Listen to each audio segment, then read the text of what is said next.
كرة خطيرة يحضر بيباس وكرة جول، كرة جول، الهدف الأول ميشيل ديلغادو. الهلال بنوره يسجل حضوره ويسعد جمهوره. الزعيم الأزرق ما أجمل لونه وما أقوى جنونه.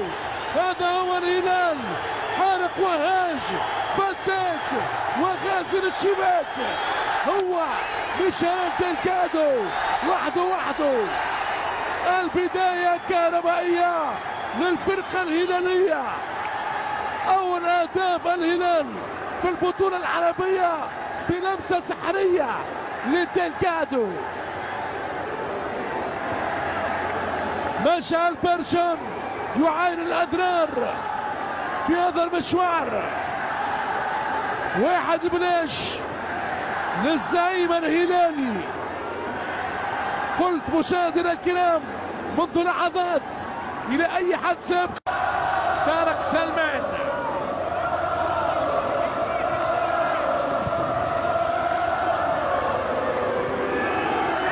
هكذا مع عفيف، يعدي عفيف التسويق، رايع المايوف، خطيرة، جول، فعلها السفاح بغداد بولجاح.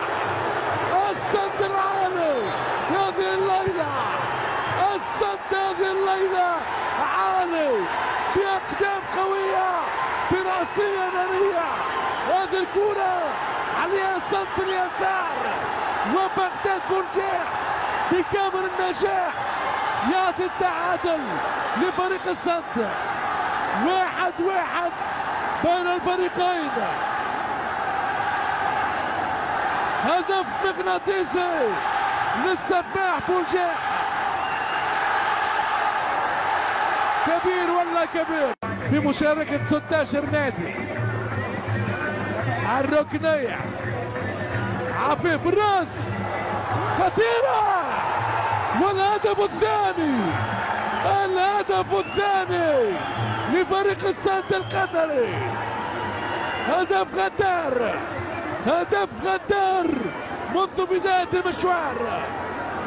السد القطري لأول مرة في المباراة يأخذ الأسبق عيوف ويأتي الهدف الثاني، والهلال في الشوط عيوف ويأتي الهدف الثاني، والهلال في الشوط الثاني يعاني.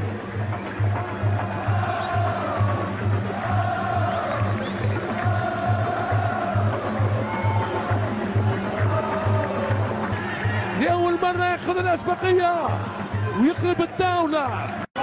ناصر الدوسري يعود علي السد، ترجع هلالية، كاريو وسع، غريبة من ميشيل ديلغادو. الحكم يأتي ركنية، المطالبة بضربة جزاء، والموريتاني يقول لا وألف لا. ميشيل ديلغادو يرتمي، والحكم الموريتاني يقول ركنية تعديل. يتقدم سالم الدوسري، جول، الهدف الثاني. الهلال بهمة الرجال يعدل النتيجة في الدقيقة 67. فرحة جماهيرية بركانية، والهلال يتوهج من جديد في هذا المجال. نهاية تشويقية. سالم الدوسري على طريقته الفنية يفرح الصغار قبل الكبار في هذا المشوار. انفراج جيسوس،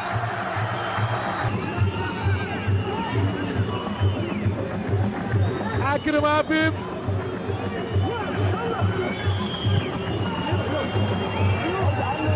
بغداد بونجاح التسويق والهدف الثالث. غدارة غدارة غدارة. هذا هو فريق الصاد القطري في الوقت القاتل يغارد عبد الله المعيوف ويعطي الأسبقية للصاد القطري بتعجب. ماذا يقول الحكم؟ ماذا يقول الحكم الموريتاني؟ طبعا 3 أهداف لهدفين. هذه إعادة كريم عفيف. اوتافيو عالية الكرة لبغداد بونجاح والتسويب رائع والهدف الثالث لكرة غدارة. هنالك كرة غدارة ككرة غدارة. هنالك كرة غدارة